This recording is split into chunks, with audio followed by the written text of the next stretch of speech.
कहतनी जोरे जोरे से कहतनी जोरे जोरे से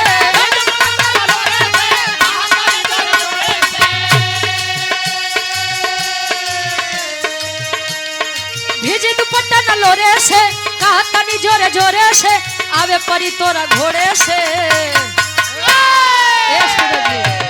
अरे वाह बुढ़ौती में जवानी छाए बाबा बर्बादी होई बाकी शादी होई मोरा तोरे से बाकी शादी होई मोरा तोरे से।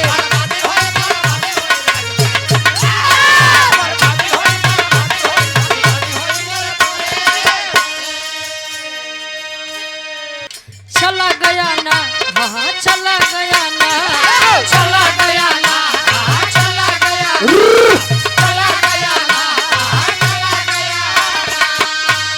चला गया चला गया ना गले डाल के जंजीरिया प्रिया चला गया गले डाल के जंजीरिया प्रिया चला गया गले डाल के जंजीरिया प्रिया चला गया ना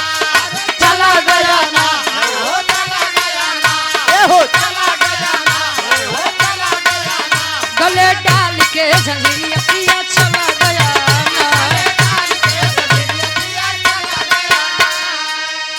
बाबा। अरे ठीक बा खुश रहा बा तोहार पोता बड़ है। अरे बहुत खुश हाँ भाई अजान लगी यहाँ चला है तो जान लो इनके घरे वाले बड़ा खुश हुए हैं। बा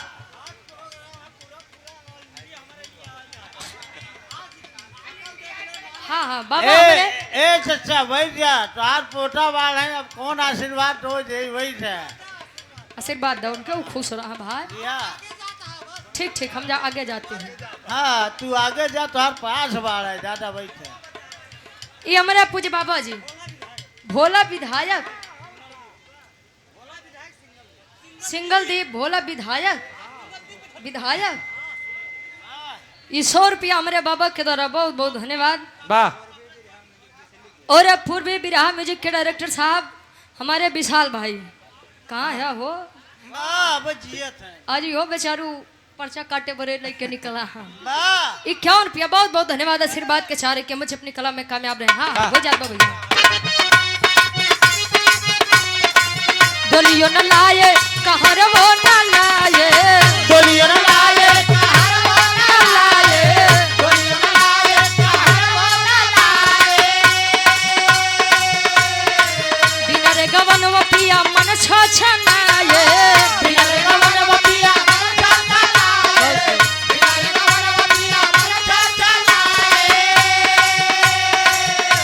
बजर परोना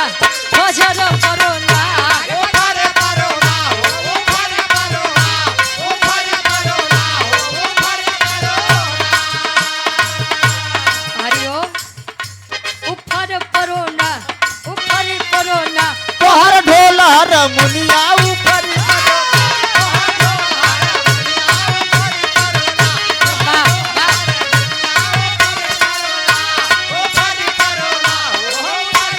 बहुत खूब तोहर ढोला रमुनिया ऊपर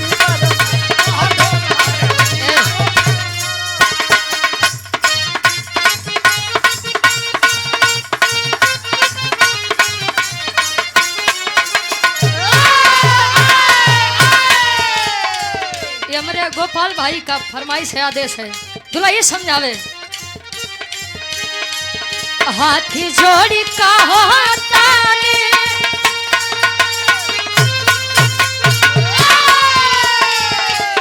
हाथी जोड़ी का होतानी मानी जा तू बतिया बंगलिनिया सवतिया मारी गई राजा तोहर मतिया बंगलिनिया सवतिया मारी गई राजा तोहर मतिया बंगलिनिया सवतिया मार गई सूरज तोहर कहे हाथ जोड़ी कहा तानी मानी जा तू बतिया बंगलिनिया सवतिया मार दे। ये सूरज तोहर मतिया। अरे वाह कहा जाता है कि दुल्हा काठियों का सबत नहीं बर्दाश्त करते हैं। सब कुछ बर्दाश्त बा लेकिन सबत ना बर्दाश्त नहीं बर्दाश्त बा। 2 रोटी कम खाई हूँ चली। लेकिन उ कबो नहीं बर्दाश्त करिए कि दुल्हा कोनो बहरे जगह मुंह मार कहे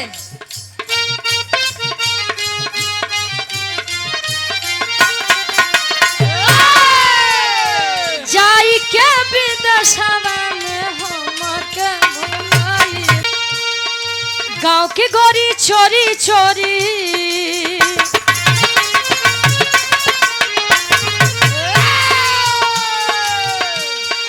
गांव की गोरी चोरी चोरी जब पन घट पे आए चुनरिया लहर लहर लहराए चुनरिया लहर लहर लहराए चुनरिया गांव की गोरी चोरी चोरी गांव की गोरी चोरी चोरी जब पन घट पे आए चुनरिया लहर लहर लहराए चुनरिया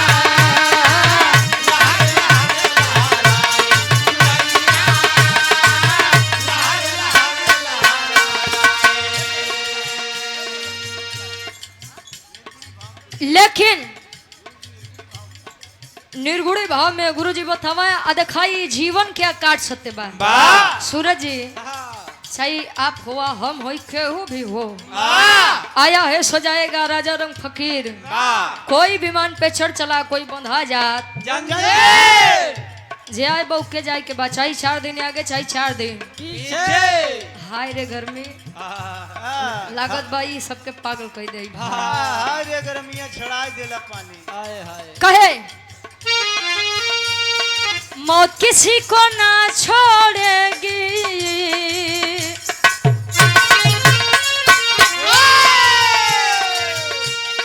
मौत किसी को ना छोड़ेगी राजा हो या रानी ये तेरा जीवन बहता पानी ये तेरा जीवन बहता पानी ये तेरा। सूरज यादव के लड़का सौम्य यादव आप है भैया अच्छा वो पूना में हाँ ऑनलाइन देखते हैं अच्छा भैया 51 रुपया बहुत बहुत धन्यवाद मंगल यादव भाई हमारे 201 रुपया नाहर मऊ से बहुत बहुत धन्यवाद आशीर्वाद के चारे के मुझे अपनी कला में कामयाब रहे कहे मौत किसी को ना छोड़ेगी राजा हो या रानी ये तेरा जीवन बहता पानी जो दिन तक ई देह में जान बा तब तक एकर कदर बा और जो दिन मर जाबा त खाली आखिरी मंजिल हुए बा डब्लू गुरुजी कवन घाट हाँ तोरे खिया वाला रसूलाबादी है बा अच्छा लच्छा गिरी बहुत खूब तरह से बढ़िया कवि जी फर्ज में लिखते हैं बिटिया अरदास करे मंच के माध्यम से कैसे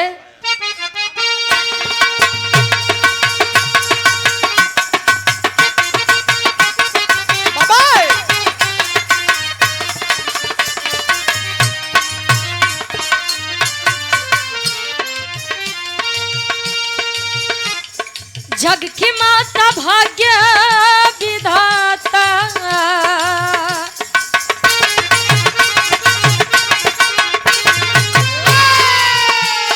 जग की माता भाग्य विधाता लाज तू हमारी बचावा हे मैया महफिल में आके गवावा हे मैया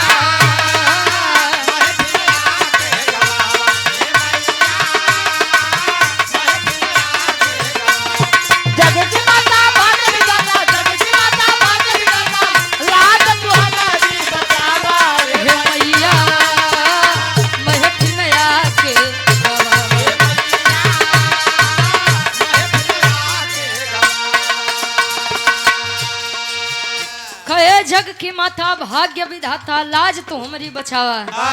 ए मैया महफिल में आके गवावा अच्छा माने माने के बात बा डब्लू गुरुजी अब सुनबे भा कि सावन जले चालू हो जाइए तले लड़की बेचारी भगवान भोलेनाथ के बड़ी बरियार भक्ति करी हम तो नाक देवता लगे जो है दूध पियावे बदे त जानत यहाँ कि वो भाई पत्थरे के सांप बा उ ना तो कटबे करी ना तो दौड़बे करी तो काहे बड़े आदमी इतना चतुर होथिन कहो गुरुजी बिना मतलब के अगर केहू केहू के याद करे तो हमका बतावा भाई आजकल लोग भक्ति भावना करत हैं तो स्वार्थ से करत हैं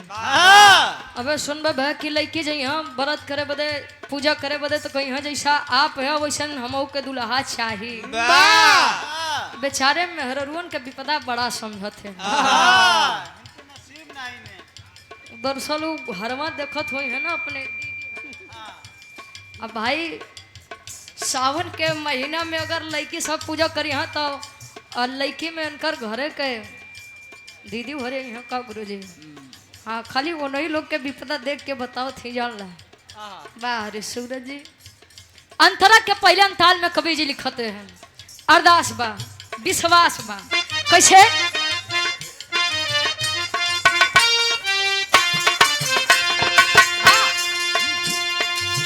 तुझसे गीत मेरी बाजे संगीत मेरी बाजे संगीत मेरी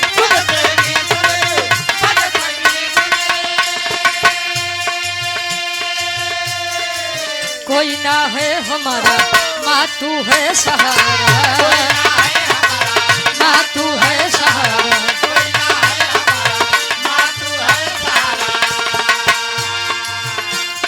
ज्ञान बतावा रहो देखावा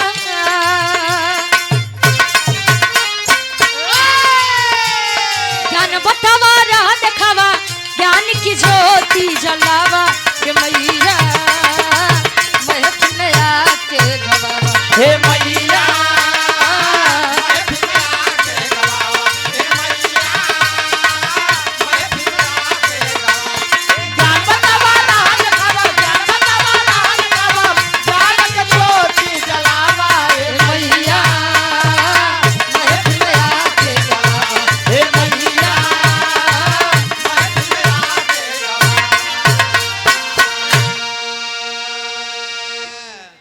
और आप राहुल यादव जी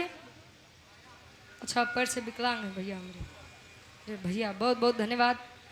डाकिया जी कटरा से अरे क्या कहना क्या मुस्कुराहट है आपकी हाँ हाँ हो आजकल आदमी पूरा शरीर से बढ़िया बा तब मेहनत करे ना ही चाहत बा लेकिन ये बेचारे इतना मेहनत कई के खाते हैं जान ला ये सफल है जीवन नहीं तो समाज में इतना आदमी होते हैं राहुल भैया जे बेचारे खाली खाए बदे जियते हैं बहुत लोग हैं हाँ जान ला धरती पे बोझ है यहाँ पता नहीं कब जाई कितना आदमी तो ऐसा है जे खाली जीवन व्यतीत करे बदे भोजन लेते हैं आई 51 रुपया सीता देवी चंदूपुर साहब के द्वारा 51 रुपया राहुल भैया बैठा बैठा ए भैया कुर्सी देना है तो बैठावा हो के क्या कहना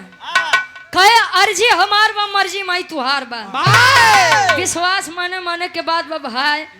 विश्वास बा तो लोग पत्थर में भी भगवान को खोज लिया करते हैं अब भरोसा विश्वास नहीं बा तो साक्षात ईश्वर भी दरवाजे पर आ जा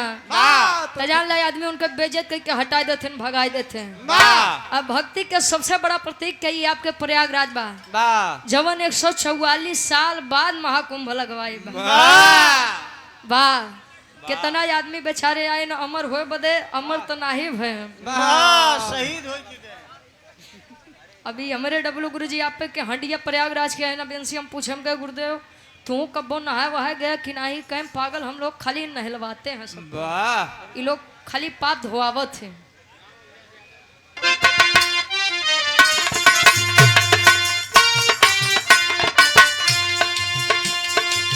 सुन के पुकारी आजा हंस पे सवारी आजा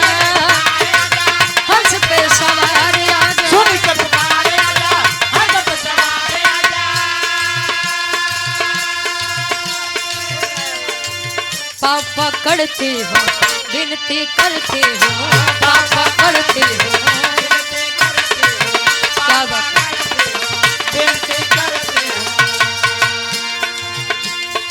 आए द्वारे रहा निहारे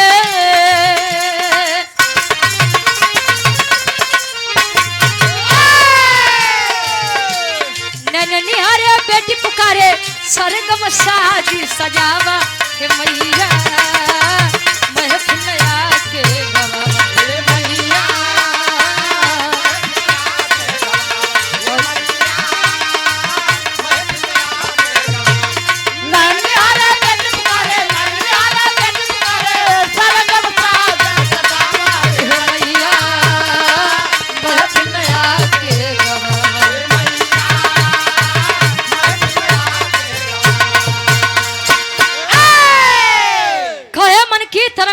बस हो गया भजन आदत बुरी सुधार लो बस हो गया भोजन नहीं भैया पहले भजन करा बिना भोजन के भजन न होई। हाँ तो तू कलयुगी संत है ना का करबा कहे मन की तरंग मार लो बस हो गया भजन आदत बुरी सुधार लो बस हो गया भजन। संत रविदास गुरु जी कहा कि मन चंगा तो कठौती में गंगा मन साफ बा तो सब कुछ बा आ नाही साफ बटते तो कुछ नहीं बा केतनो गंगा नहाबा केतनो धोपाप नहाबा कुछ होए वाला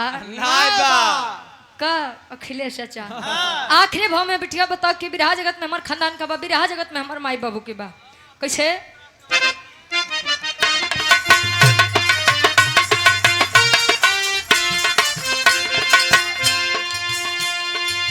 बिहारी गणेश माई स्वर्ग तकाए हो स्वर्ग तकाए हो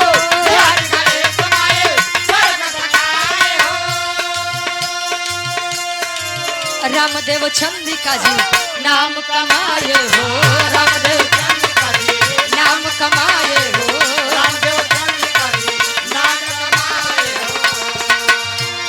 गावे रुचि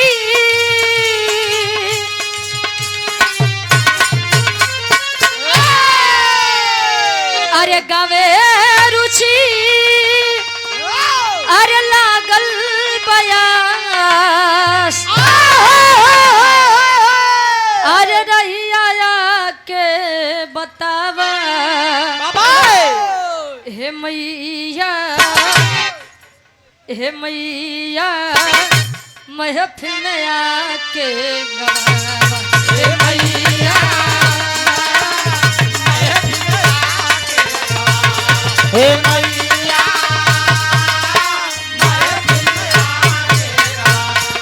गावे रोटे लागल बया गावे रोटे लागल बया रहिया के बतावा हे मैया बहुत क्या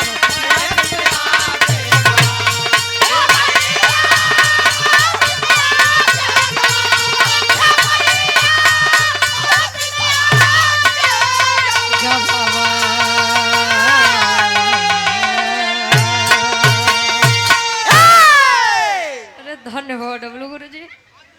वाह माई के बखान माई के वंदना होएगा गुरु जी तो प्रसादी बाट अच्छा प्रसादी में कुछ लेके आ जा दो मुरब्बा एक केला बहुत पुरान हो गया। अच्छा 2 मुरब्बा 1 केला में के देबा हो मुरब्बा पेड़ दिया जाए अकेला वही से त्रिभुवन के ऊपर छिड़काई जाए बड़ी नगद प्रसादी लेके चालत हो तो बड़ी सुंदर गीत है आप लोग बाहर से सुना के तो हर कमर हक की मटका हो मारा तो कितनी झटका हो अरे वाह वही झटका में बेचारा अटका हाँ देखा कल उबर है कुछ है तो पता नहीं बा हाँ उबर जा सूरज जी कल वही ले अटका रहा बा झटका में बड़ी अच्छी बात रहे कोनो जवाब नहीं बा कबो कनखी दबा देलू अरे वाह तवा गुरु जी अरे केस होश मत उड़ावा अबे खाली जामत बा के जामे दा तवा एक आध लाइन तू कुछ बजावा डब्लू गुरु जी वाह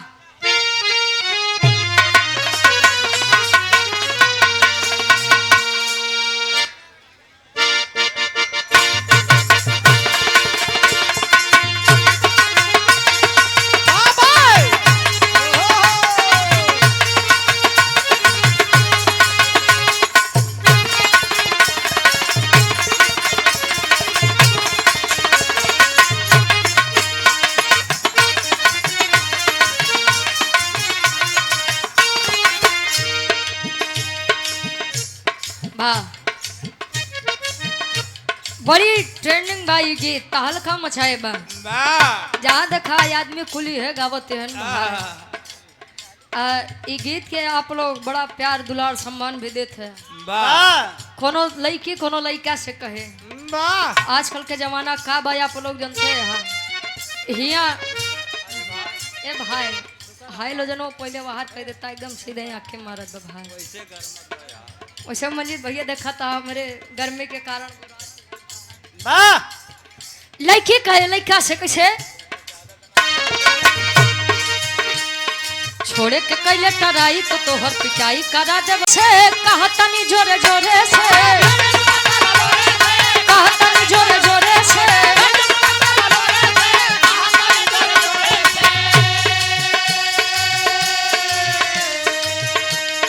भेजे दुपट्टा न लोरे से कहा तनी जोरे जोरे से आवे परी तोरा घोड़े से ए सूरज जी, अरे वाह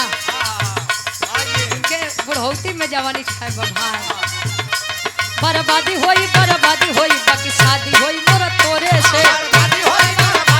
बाकी शादी होई मोर तोरे से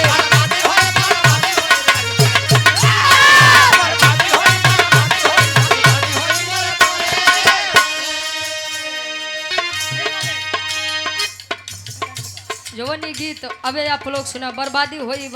वाह। ये हमारे प्रदीप भाई के चैनल पे 4 मिलियन 5 मिलियन वाह। फेसबुक पे 5 मिलियन अरे वाह वाह खाली प्रदीप भैया यार आजकल चांदी काटत हैं भाई वाह बकिया सब सोना काट रहे हैं ठीक बा भाई से तरक्की करत रहा कहे लड़की कहे चला गया ना हाँ चला गया ना चला गया ना चला गया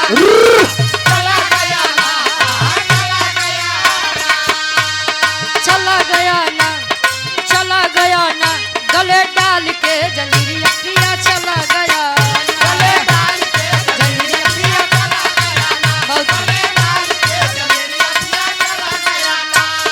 चला गया बहुत चला गया ना गले डाल के जंजीरिया पिया चला गया बाबा अरे ठीक बा खुश रहा वाह तोहार पोता बड़ हैं अरे बहुत खुश हाँ भाई अजान लगी यार चला है तो जान लो इनके घरे वाले बड़ा खुश हुए हैं वाह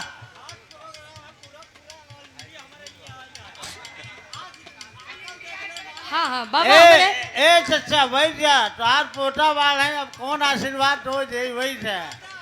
आशीर्वाद दो उनके वो खुश रहा भाई या ठीक हम आगे जाते हैं हाँ तू आगे जा तोहार पास बाल है ज्यादा वही से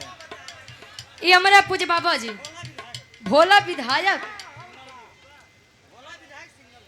सिंगल देव भोला विधायक ये 100 रुपया हमारे बाबा के द्वारा बहुत बहुत धन्यवाद वाह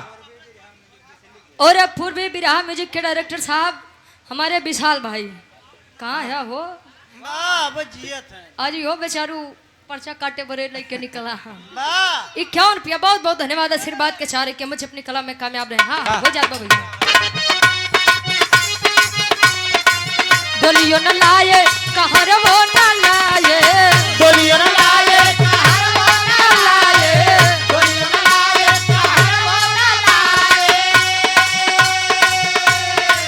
बिना रे गवन वो पिया मन छो छनाए बिना रे गवन वो पिया मन चलता लाए बिना रे गवन वो पिया मन चलता लाए बजर परोना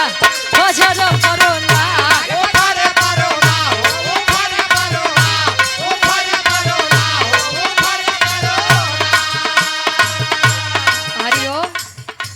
ऊपर परोना तोहर ढोला रमुनिया ऊपर वाह वाह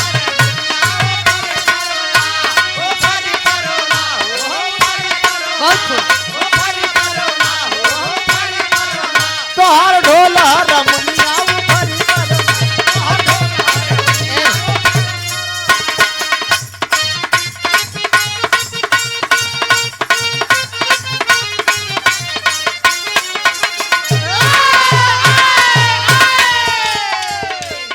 गोपाल भाई का फरमाइश है, आदेश है, दूल्हा ये समझावे। हाथी जोड़ी का होता ने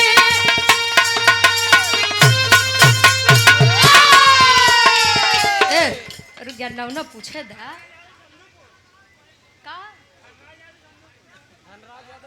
धनराज यादव चंदूपुर से 11 रुपये भैया, बहुत बहुत धन्यवाद। हाथी जोड़ी का हाथाने मानी जा तू बतिया, बंगलिनिया सबतिया, बंगलिनिया सबतिया मारी गई राजा तोहर मतिया, बंगलिनिया सबतिया मारी गई राजा तोहर मतिया, कमलिनिया सवतिया मार गई सूरज तोहर मातिया। कहे हाथी जोड़ी का तानी मानी जा तू बतिया, बंगलिनिया सबतिया मार दे। ये सूरज तोहर मतिया। अरे वाह,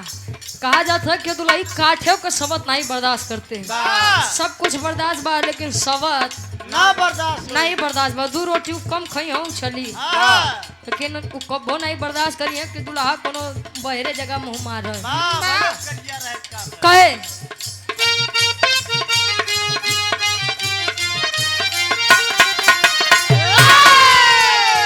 जाई के विदेशवा